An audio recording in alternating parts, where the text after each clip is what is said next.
ఈ రోజు నా కుమారుని బట్టి నేను ఆనందిస్తున్నాను, అతిశయిస్తున్నాను అనే మాట కొంతమందికి అసూయ వస్తుందేమో. దాన్ని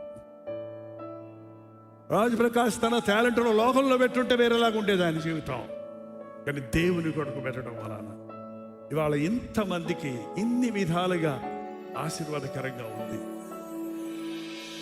నీవు నీ జీవితాన్ని దేవుని చేతులకు అప్పగించుకుంటే, నీవు నీ జీవితంలో ప్రభువును రాజుగా ప్రతిష్ఠించుకుంటే, నీవు దేవుడిచ్చినటువంటి టాలెంట్స్ను, నీకు దేవుడిచ్చినటువంటి కార్యాలను దేవుని సేవలో వాడడానికి ప్రయత్నిస్తే, ఉపయోగిస్తే, నిన్ను కూడా వేల మందికి దీవెనకరంగా చేయగలుగుతారు.